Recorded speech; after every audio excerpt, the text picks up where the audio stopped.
मैंने पिछले पूरे हफ्ते आपको सुप्रीम कोर्ट की लाचारी दिखाई थी। बहुत शुक्रिया कि आपने साथ दिया और आखिरकार सुप्रीम कोर्ट को बोलना ही पड़ा है। मेरे दोस्तों, इसी तरह से आप सपोर्ट करते रहिए। मैं कहता हूं कि इस रज़ाग्राफ़ी की आवाज़ बहुत दूर तक जाती है, यह आपकी दुआओं का सहारा है। बहुत बहुत शुक्रिया और आपका साथ बेहद ज़रूरी है। इसी शब्दों के साथ एक बड़ी खबर आपके सामने रख रहा हूं कि आखिरकार सुप्रीम कोर्ट ने अपनी लाचारगी, बेबसी दिखा दी है कि इस गुंडावादी सरकार में, इस आतंकी माहौल में सुप्रीम कोर्ट भी पूरी तरह से लाचार और बेबस है। मेरे दोस्तों, सुप्रीम कोर्ट ने हेट स्पीच पर गुस्सा जताते हुए जो आने वाले 5 तारीख में दिल्ली से लेकर महाराष्ट्र, मुंबई में भी और देश भर में कई जगह जो हिंदुत्व का नकली ठेकेदार है, जो पत्रकार कम आतंकवादी ज़्यादा नज़र आता है, सुरेश चक्रवाणे, दर्जनों हज़ारों हथियारों के साथ इसके फ़ोटो गूगल पर मौजूद हैं। ये गैर कानूनी बात पिछले 2 हफ्ते से कर रहा है और सुप्रीम कोर्ट पर सीधा अटैक कर रहा है। इसने हिंदुत्व की आड़ में न्यायालय को ही गाली गलौज करना शुरू किया और संविधान को नीचा दिखा रहा है। पिछले 1.5-2 हफ्ते से पूरे देश भर में ये भड़काऊ भाषण दे रहा है और सुप्रीम कोर्ट को चैलेंज कर चुका है। सुप्रीम कोर्ट के जो जज हैं उनको धमकी दे चुका है और न्यायालय की लगातार बेहुरमती करते हुए 24 घंटे अपने चैनल का इस्तेमाल सुप्रीम कोर्ट के खिलाफ कर रहा है। अब चंद प्रूफ आपके सामने हैं दोस्तों। हर जगह खबर आ चुकी है कि सुप्रीम कोर्ट बुरी तरह से भड़का है। सुप्रीम कोर्ट ने कहा कि हमें बार बार शर्मिंदा होने को कहा जाता है कि शर्म करे कोर्ट, लेकिन हमारे आदेश के बावजूद हेट स्पीच नहीं रोकी जा रही है। दोस्तों, इससे बड़ी लाचारी क्या होगी कि सुप्रीम कोर्ट कह रहा है कि हम कई बार बोल चुके हैं कि हेट स्पीच के ऊपर कार्रवाई हो, हेट स्पीच पर ध्यान दिया जाए, लेकिन हमारे लाख कहने के बावजूद किसी ने भी एक्शन नहीं लिया। अब देखिए, आज मोदी के ऐसे भारत में आप हैं जहां पर सुप्रीम कोर्ट हाथ ऊपर कर चुका है। सलाम, नमस्ते, सत श्री अकाल। मैं हूं रज़ा और आप देख रहे हैं रज़ाग्राफ़ी की नेशनल प्राइम टाइम रिपोर्ट, जिस रिपोर्ट के अंदर पूरे देश की बड़ी बड़ी खबरें आपके सामने सिंपल और आसान भाषा में बताता हूं, ताकि आपके साथ छोटा हो, बच्चा हो, बूढ़ा हो, बुजुर्ग हो, नौजवान हो, कोई भी हो, उसको देश के बारे में वो जानकारी मिल जाए कि जब वो घर से बाहर निकले तो वो हर खतरे और हर माहौल, हर घटिया इंसान से बच सके। जो खबर एक्चुअल में खबर होने लायक है उसको आपसे छुपाया जाता है। छोटी सी मेरी कोशिश है कि उन खबरों को आप तक पहुंचाऊं। इसीलिए अगर आपने हमारे चैनल को सब्सक्राइब नहीं किया है तो अभी कर लीजिए। बड़ी खबर आपको बता चुका हूं, कोर्ट के आदेश और कोर्ट के नाराजगी से भरा हुआ दर्जनों प्रूफ आपको दिखा रहा हूं। देखिए, द वायर की अलग ही रिपोर्ट है जिसके मुताबिक सुप्रीम कोर्ट ने बड़ा बयान दिया है कि हमारे आदेश के बावजूद हेट स्पीच पर कोई कार्रवाई नहीं की जा रही, सुप्रीम कोर्ट ने कहा है। हालांकि दूसरी तरफ उसी जगह सुप्रीम कोर्ट ने कहा है कि हेट स्पीच ना हो पाए, वीडियोग्राफी कराई जाए, पुलिस रैली पर नजर रखे।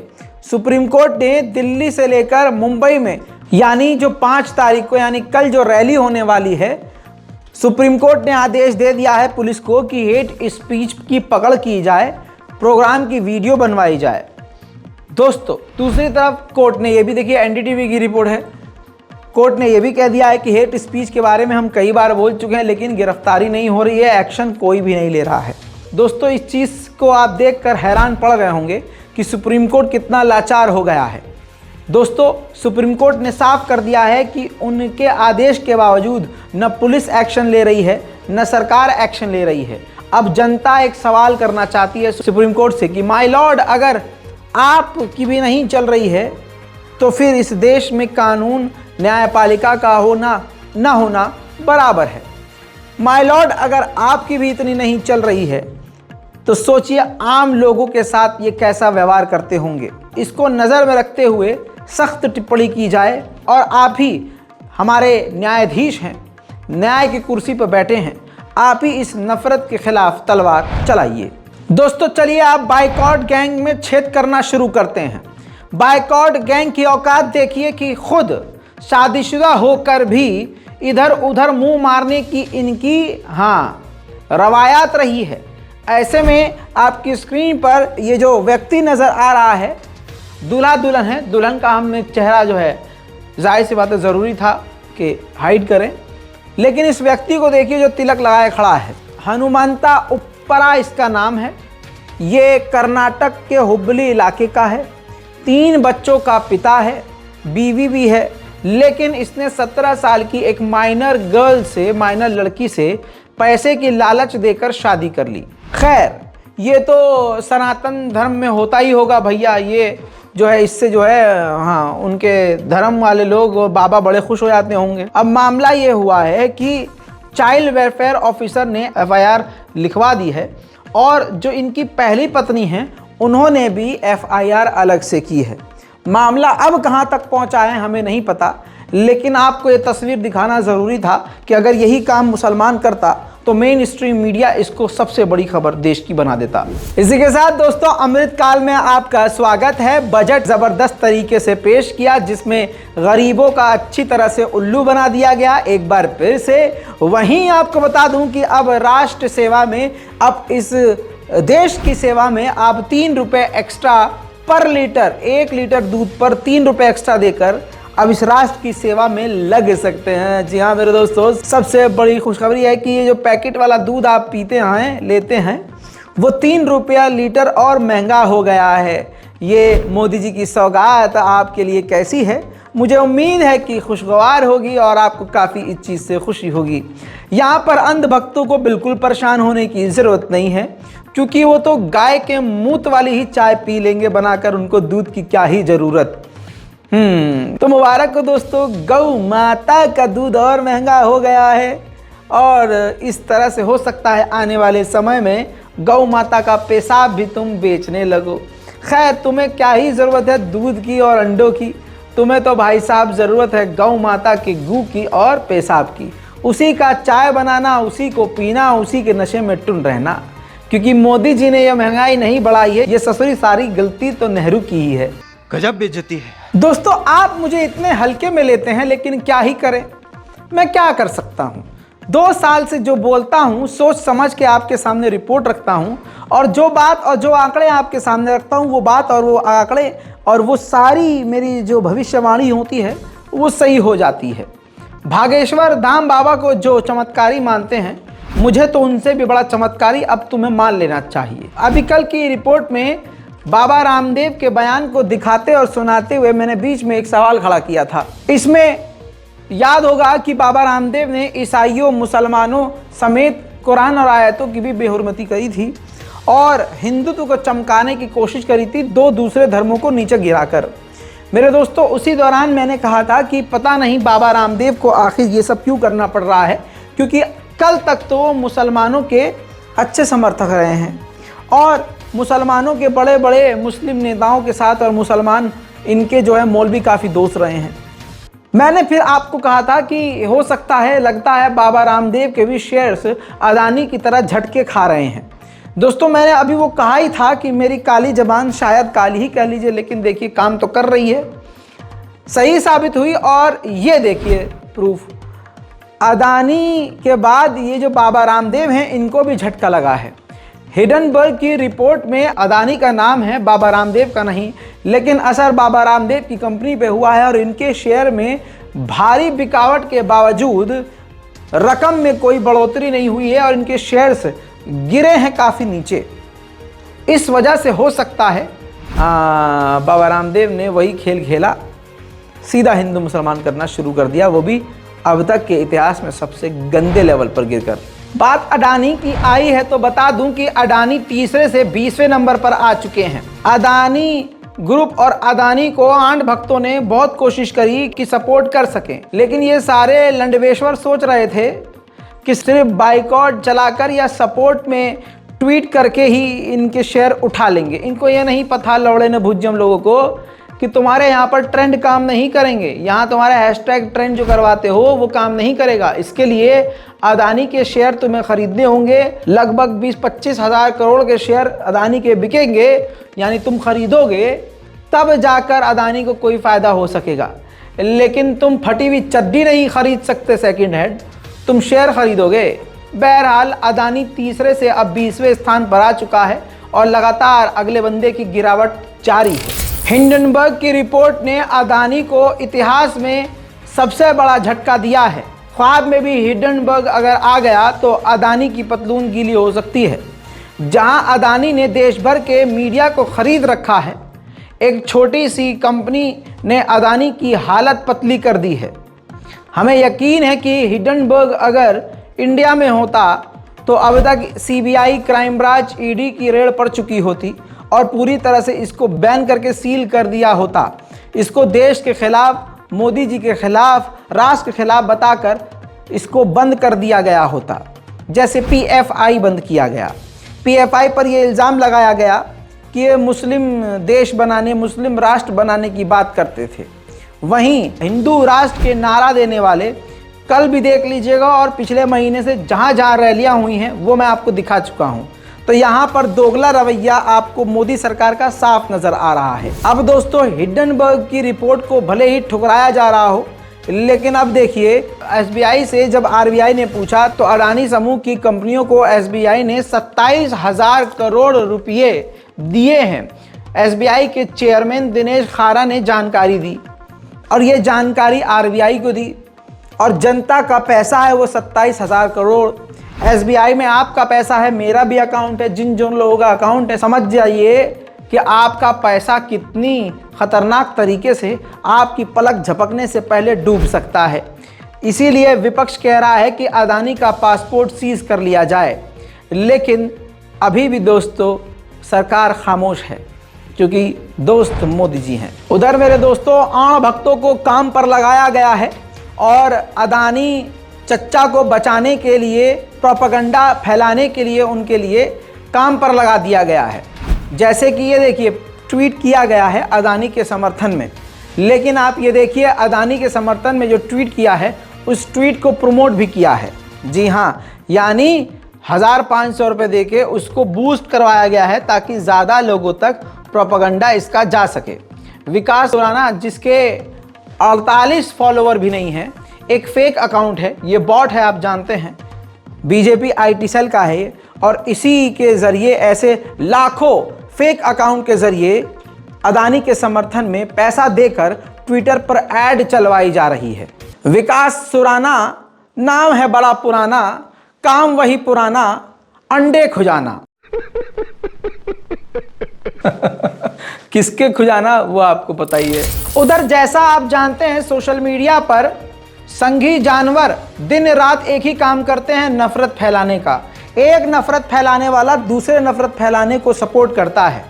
कमाल की बात यह है कि नफरत फैलाने वालों की चैन से चैन बनी हुई है, लेकिन इन चैन को तोड़ने के लिए मुसलमान एक नहीं हो रहा। देश के सच्चे भारतीय एक नहीं हो रहे। देश के अच्छे लोगों के खामोश होने की वजह से इन आतंकवादियों के अंदर आतंक फैलाने का सरकारी हिम्मत लगातार बढ़ता जा रहा है। जैसे अपने आप को पत्रकार कहने वाला ये झूठा इंसान जो मुसलमानों के खून का प्यासा है, जिसका बस चले तो ये मुस्लिम लड़कियों को कत्ल कर दे, मुसलमानों का कत्लेआम कर दे। ये उस चैनल में काम करने वाला सागर कुमार जो अपने नाम के आगे सुदर्शन न्यूज़ लगाता है। दोस्तों, इसने एक वीडियो शेयर किया और लिखता है कि मुर्गा, बकरा और अंडा बेच रहे हैं, लेकिन दुकान का नाम जय भवानी रखा हुआ है। हिंदू शेर इस भाई ने सीधा कर दिया। इस वीडियो के अंदर दो बेरोजगार गोवा की एक दुकान में पहुंचते हैं। भवानी नाम से एक मुस्लिम युवक दुकान चला रहा है। उसके पास जाकर ये बेरोजगार, जिनके पास कोई काम धंधा नहीं है, ये वहां जाकर उससे भिड़ते हैं, वीडियो बनवाते हैं और उस पोस्टर को हटवाते हैं, उससे अपशब्द करते हैं, बदतमीजी करते हैं और मुसलमान युवक को जलील करने की कोशिश करते हैं। और वीडियो की तरफ देखकर, कैमरे की तरफ देखकर कई तरह की बातें ये मुसलमानों के खिलाफ बोलते हैं। दोस्तों इस वीडियो को शेयर किया गया सुदर्शन चैनल के तथाकथित पत्रकार के द्वारा और एक क्राइम होते हुए को शेयर किया गया। अब यहां पर रोक कर इस बात को मैं आपसे और इन गुखोरों बेरोजगार से मैं पूछना चाहता हूं कि तुम्हारे अब्बा कितने हैं, पहले ये बताओ। आज तुम ये बता ही दो, क्योंकि ससुर तुम्हारा पता नहीं चलता है। एक बाप तुम्हारा ये कहता है कि मुसलमानों का डीएनए हमारा ही है, हम लोगों का डीएनए एक है और भगवान राम हमारे हैं। ये मुसलमान भी सनातन हैं, भटक गए हैं। अगर उस हिसाब से देखा जाए तो हम सब एक ही हुए। तुम्हारे हिसाब से, तुम्हारे अब्बा के हिसाब से, आरएसएस के चीफ के हिसाब से, तो भाई साहब फिर आपको क्या ही तकलीफ है अगर भगवान श्री राम के नाम से या माँ भवानी के नाम से अगर कोई सामान बेच रहा है तो, है ना दोस्तों। जवाब इनके पास होगा नहीं। अरे जब भगवान श्री राम सबके हैं और तुम कहते हो भगवान श्री राम सारी दुनिया के हैं, तो फिर भगवान के नाम पर क्यों नहीं कोई मुसलमान सामान बेच सकता इस भारत में। एक तरफ तुम कहते हो कि भारत सनातन देश है और हर मुस्लिम जगह का नाम बदलकर तुम हिंदू नाम रखे जा रहे हो, और अगर कोई मुसलमान हिंदू नाम से दुकान चला रहा है तो तुम्हारे पिछवाड़े में कुत्ता काट रहा है। ये बात समझ से परे है। शीशे में देखो, शीशे में जब तुम देखोगे ना तो शीशे के अंदर तुम्हारी ही परछाई तुम पर थूकेगी और मूत देगी कि भैया तुम्हारा तो कोई ईमान ही नहीं है। क्या बढ़िया था गुरु। उधर हरियाणा के मुख्यमंत्री भी व्हाट्सएप यूनिवर्सिटी के स्टूडेंट हैं। जी हाँ, पुरानी पेंशन योजना को लेकर हरियाणा के लोग गुजारिश कर रहे हैं कि पुरानी पेंशन योजना चालू कर दीजिए। तो ये देखिए, जिसके रिपोर्ट में ये बताया गया है कि मनोहर लाल खट्टर ने कहा कि मुझे केंद्र सरकार के एक मंत्री ने व्हाट्सएप पर बताया कि अगर पुरानी पेंशन योजना लागू कर दी तो देश का कुछ ही सालों में दिवालिया हो जाएगा, देश बर्बाद हो जाएगा। यानी पुरानी पेंशन लागू करने पर देश बर्बाद हो जाएगा। तो सवाल यह है कि फिर किस मुंह से देश के विकास की बात करते हो भैया। भारतीय जनता पार्टी फिर किस मुंह से देश के विकास की बात करती है। ससुरा सब कुछ तो बेच दिया और बेच का जो पैसा आ रहा है वो भी जनता को देने में दिक्कत हो रही है। बहुत बढ़िया भाई। दोस्तों हिंदुत्व के ठेकेदार अब पूरी तरह से नंगे हो गए हैं। अब उनको पता चल चुका है कि दुनिया हमको नंगा देख चुकी है, तो अब उनकी शर्म भी खत्म हो चुकी है। अब खुलेआम नंगाई पर उतरे हैं। अभी तो चेहरा दिखाया था, अब उसका नाजायज बाप दिखाता हूं। ये देखिए, नफरतिया कीड़ा जिसके लिए सुप्रीम कोर्ट भड़का और जो सुप्रीम कोर्ट को आज चैलेंज कर रहा है, पूरे देश में नफरत का जहर फैला रहा है और फिजिकली जा जाकर बड़ी बड़ी रैलियां कानून, संविधान और न्यायपालिका के खिलाफ कर रहा है। मुसलमानों के खिलाफ हिंदुओं को, मासूम हिंदुओं को बरगला कर उनको हथियारबंद कर रहा है। एक बार फिर से देखिए, इस वीडियो को शेयर करता है जिस वीडियो में इंडियन क्रिकेट टीम्स का भारत में स्वागत किया जा रहा है, और इसकी टाइटलिंग देखिए और मेरी आवाज़ पर ज़रा ध्यान दीजिए। मोहम्मद सिराज और उमरान मलिक ने स्वागत में माथे पर टीका नहीं लगवाया। वे पाकिस्तान नहीं हिंदुस्तानी टीम के खिलाड़ी हैं। अंतर्राष्ट्रीय क्रिकेटर बनने के बाद भी वे अपने धर्म के प्रति कट्टर हैं। जागो, हैशटैग जागो। अब लौड़े ने भुजम का ज़रा ये देखिए मामला, अगर आपने वीडियो पे ध्यान दिया हो तो, कि इस पूरी वीडियो को जो आपके सामने लगभग 2 बार अब तक चल चुकी है, विक्रम राठौर और हरि प्रसाद मोहन ने भी अपने माथे पर, जो हिंदू हैं उन खिलाड़ियों ने भी अपने माथे पर तिलक नहीं लगवाया। ये पाप तो है नहीं, लेकिन आप ये देखिए कि नाम सिर्फ और सिर्फ लिया जा रहा है उमरान मलिक और मोहम्मद सिराज का। यानी हिंदू अगर टीका ना लगवाए तो अपनी औकात दिखा रहा है ये, कि भाई सामने से इग्नोर कि नहीं कोई बात नहीं उसने लगवाया तो। लेकिन मुसलमान है, भारत में रहता है और मुल्ले वही करेंगे जो हम भगवा आतंकवादी चाहेंगे। इस तरह का माहौल बनाया जा रहा है। सिर्फ और सिर्फ मुसलमानों को पॉइंट आउट किया गया, 2 खिलाड़ियों, हिंदू खिलाड़ियों ने टीका नहीं लगवाया, तो उस पर ये सामने की बात एकदम ऐसे गटक गया जैसे ये पेशाब गटक जाते हैं नाक दबा के। दोस्तों मेरा ये मानना है कि साहेब का टाइम बड़ा बुरा चल रहा है और उनसे बुरा टाइम अंधभक्तों का चल रहा है।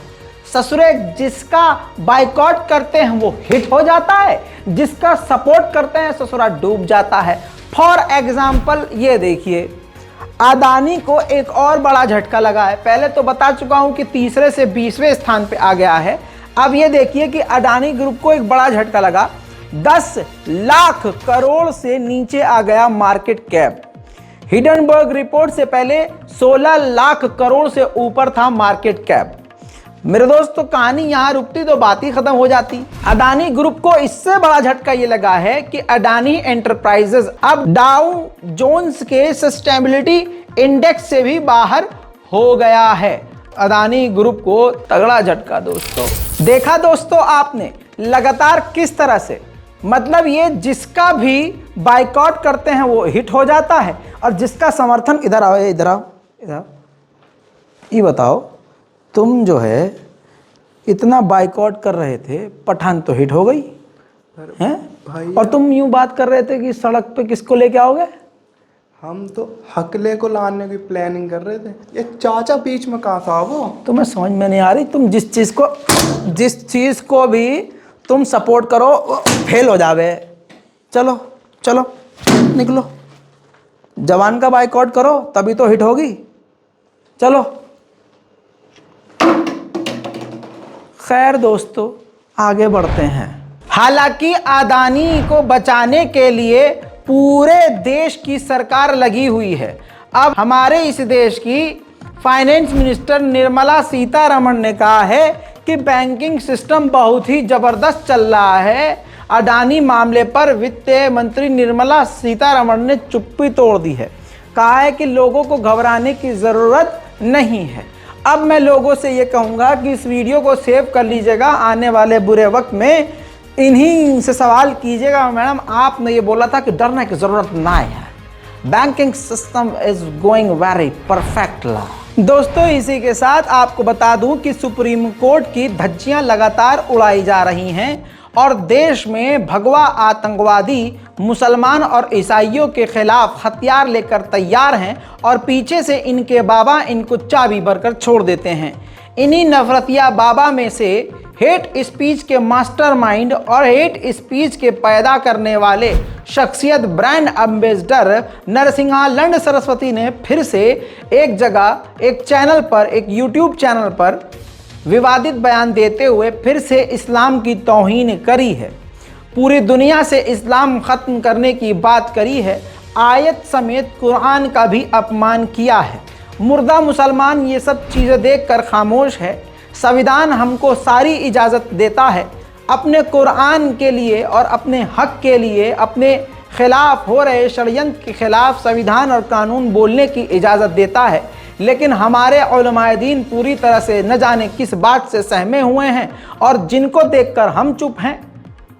हम सोच रहे हैं कि वो बोले तो फिर हम बोले, हम बोले तो फिर वो बोले कि भाई तुम क्यों बोले, है ना। ये डायलॉग लग रहा है और हंसी निकल रही होगी आपकी, और हंसने वाली बात भी है। हम सोच रहे हैं वो बोले, वो बोल नहीं रहे, और अगर हम बोले तो वो बोलेंगे तुम क्यों बोले, तुम हो कौन भाई साहब, है। तो ये है हंसने वाली बात, लेकिन तकलीफ की भी बात यही है।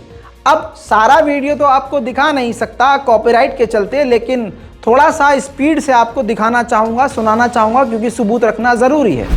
अगर आपको दुनिया में शांति चाहिए तो आपको इस्लाम को खत्म करना पड़ेगा। देखिए, मुसलमानों की थ्योरी बिल्कुल तय है, कोई उनसे लड़े ना या ना लड़े, वो तो सबको कत्ल करे। ये कोई धर्म ही नहीं है, जिस तरीके से आप कहते हैं इस्लाम एक कैंसर है, इससे देश को बचना चाहिए। हर एक को नहीं बेटा, हाँ, पूरी दुनिया को इससे बचना चाहिए, पूरी दुनिया को बचना चाहिए, पूरी मानवता को, ह्यूमैनिटी को इससे बचना चाहिए। ये पूरी धरती का कैंसर है। धरती मोहम्मद और मोहम्मद के खलीफाओं के जीवन पर आधारित है।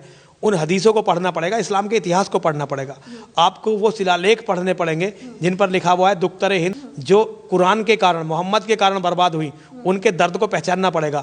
आपको पूरी दुनिया में जाके यजीदियों की बेटियों को देखना पड़ेगा जिन्हें नीलाम कर दिया। दुनिया का जितना भी अगर मुसलमान है वो सब क्या खराब है, सबकी मानसिकता दूषित। नहीं कह रहा कि सब खराब है, लेकिन जो मोहम्मद पे और कुरान पे विश्वास करते हैं, रिवर्स मानते हैं, और जो मोहम्मद के बताए हुए झूठ में विश्वास ना करे, मोहम्मद में विश्वास ना करे, उसे वो नॉन बिलीवर्स कहते हैं। वो कहते हैं कि नॉन बिलीवर्स दुनिया में जितने भी हैं उन्हें जिंदा रहने का कोई अधिकार नहीं है, और उस किताब के मानने वालों को मैं मानव नहीं मान सकता। सर आप मोहम्मद का बार बार जिक्र कर रहे हैं, तो इसी मोहम्मद को लेके ये जो मुद्दा नुपुर शर्मा ने आपने सुना होगा बखूबी, इतना विवाद बढ़ा पूरे देश में कि न जाने कत्ल भी हुए, सर तन से जुदा भी हुए। मेरे ऊपर सबसे ज्यादा इनाम है, दुनिया में सबसे बड़ा इनाम मेरे सर पे है। मुद्दा बिल्कुल ठीक बोला था। उनकी किताबों में लिखा हुआ है कि मोहम्मद ने 6 साल की आयशा से शादी की थी, फिर 9 साल की थी तब उससे जो है सुहागरात बनाई थी। ये सब उनकी किताबों में लिखा हुआ है, हम थोड़ी बताइए। तो उनकी किताबों में गंदगी है। अगर हम बाल बराबर भी इधर उधर हुए तो उसकी सजा केवल इस्लाम में मौत है। वो कहते हैं जो मोहम्मद की बात से जरा सा भी ना इत्तेफाक रखे उसका कत्ल कर दो, वो काफिर है उसे मार दो। भैया हम इसे नहीं मान सकते, हम मोहम्मद की सच्चाई को जानते। दोस्तों अंधभक्तों का हाल बेहाल है, लेकिन बेचारे करें तो क्या करें। तो दोस्तों इस बजट से भक्तों का कोई फायदा नहीं, क्योंकि 7 लाख पर जिस तरह से कहा गया कि टैक्स नहीं है, तो 7 लाख तो आंध भक्त कमा ही नहीं सकते। वो तो दिन का 50 रुपया कमा ले, वही बहुत बड़ी बात होती है। तो आप ये देखिए, ना बजट से मतलब, न देश के विकास से मतलब, हर जगह उनकी तुड़ैया हो रही है। बाइकआउट करने चले थे फिल्म पठान, और पठान ने लाल कर दी इनकी कान, ईयर्स। समझ तो गए हो। खैर आगे सुनिए, बात ऐसी, बेचारे न बोल पा रहे हैं न हग पा रहे हैं, समझ नहीं आ रहा है करे क्या। अब अंधभक्तों की हालत कुछ इसी तरह है।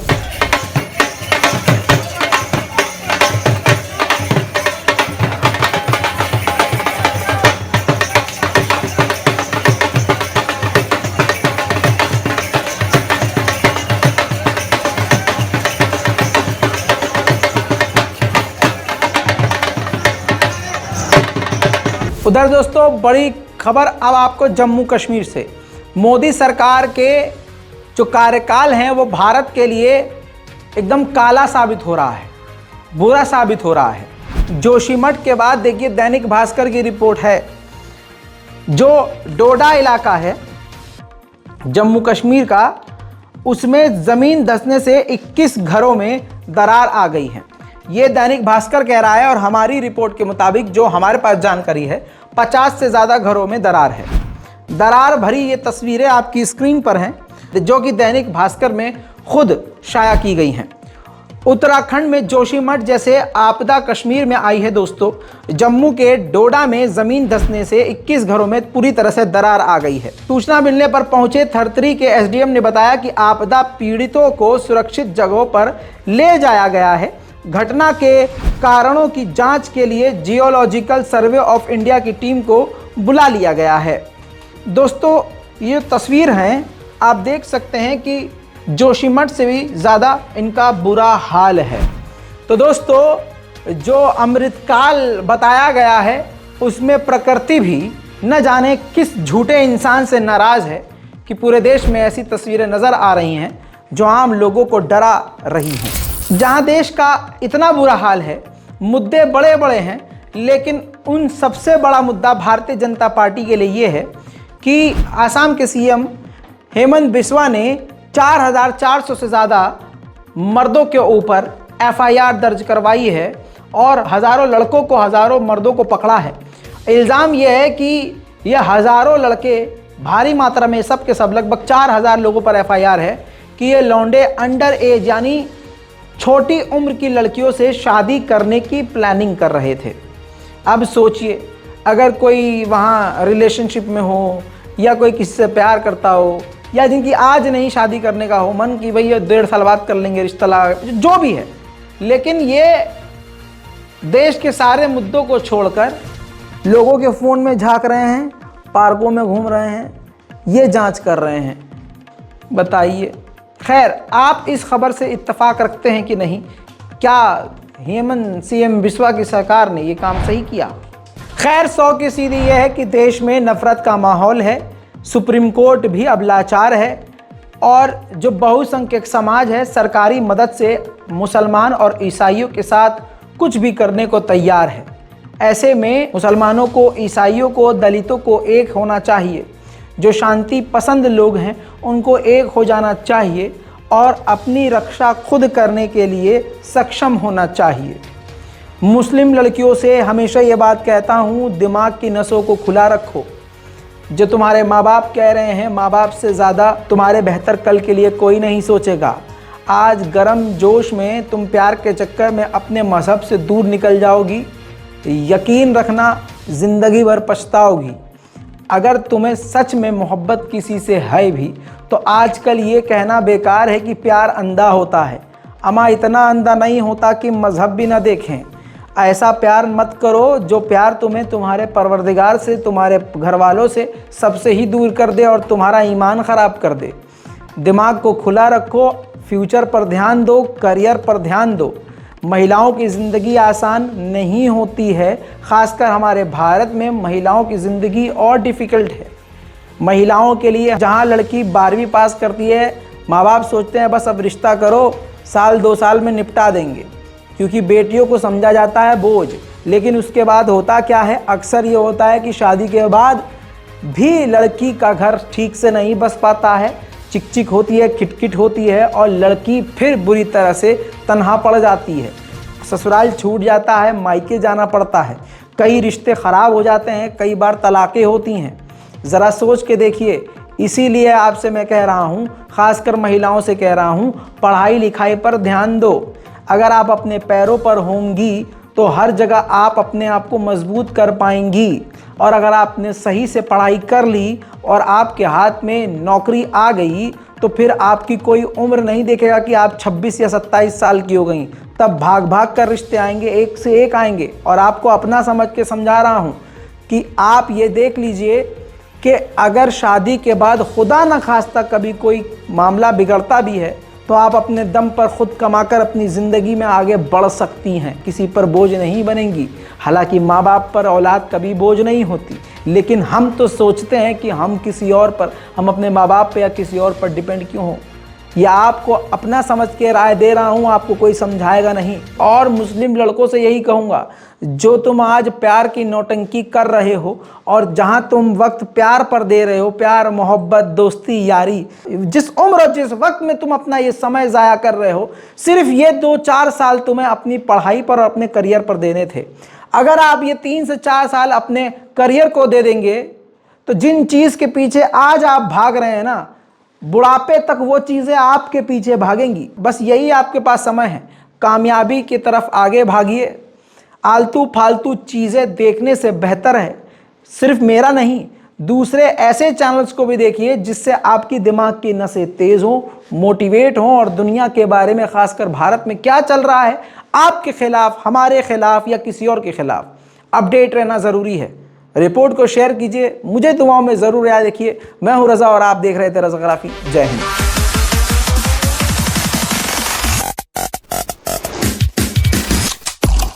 तेरा बाप आया।